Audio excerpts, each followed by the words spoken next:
আজকে এমন একটা কাজ শুরু করলাম যা আমার লাইফ চেঞ্জ করে দিবে। তো আজকে আমার ব্লগের ডে অন, কিন্তু শেষেরটা দেখে তুমিও অবাক হয়ে যাবে। আর শেষ পর্যন্ত তোমরা ব্লগটা দেখতেই থাকো।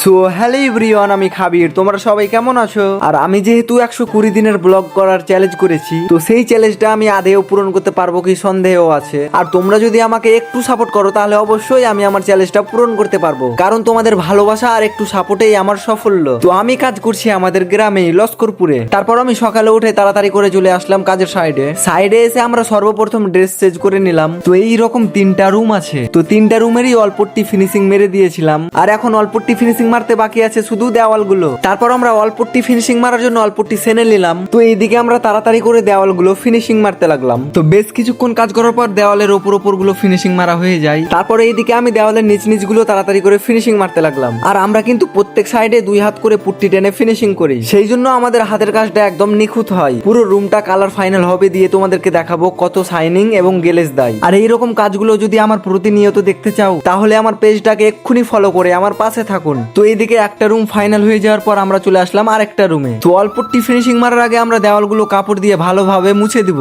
কারণ 2 কোট অল্পটিটা আমরা 1 বছর আগে মেরেছিলাম, সেই জন্য অনেক ধুলো লেগে আছে। ওটাই আমরা ভালোভাবে মুছে ফিনিশিং মারবো। যদি দেওয়ালগুলো না মুছতাম তাহলে দেওয়ালে অল্পটি ধরতো না। তারপর আমরা এই দেওয়ালগুলো তাড়াতাড়ি করে অল্পটি ফিনিশিং মারতে লাগলাম। তো এইদিকে আমাদের দেওয়ালের ওপর ফিনিশিং মারা হয়ে যায়। আর আমরা একটু কাজটা বন্ধ রেখে খাওয়া দাওয়াটা করে নিলাম। তো খাওয়া দাওয়া করে চলে আসলাম আমরা একটু বাগানের দিকে, অনেক গরম লাগছিল সেই জন্য। তো কিছুক্ষণ পর আমি আবার চলে আসলাম সেই কাজের সাইডে। তো এই রুমটাতে নিচের অলগুলো ফিনিশিং মারতে বাকি ছিল। তারপর আমরা কিন্তু তাড়াতাড়ি করে এই রুমটাও ফিনিশিং করে দিই। তারপর আমরা আরেকটা রুমে ফিনিশিং মারতে শুরু করে দিলাম। তো আমাদের হাতে টাইমও অনেক কম আছে, সেই জন্য কিন্তু আমরা তাড়াতাড়ি করে কাজটা করতে লাগলাম। আর ভাবতে পারছো 3টা রুমে অল্পটি ফিনিশিং মারলাম আজকে। তো এইদিকে 3টা রুম অল্পটি ফিনিশিং দিতে গিয়ে আমাদের 5:30টা বেজে গিয়েছিল। আর আজকের জন্য আমাদের কাজটা এখানেই শেষ হয়ে যায়। তো ভিডিওটা কেমন হয়েছে একটু কমেন্ট করে বলিও। আর যারা এখনো ফলো করেনি তারা ফলো করে নিও। তো আজকের জন্য এই পর্যন্তই, দেখা হচ্ছে পরবর্তী ব্লগে।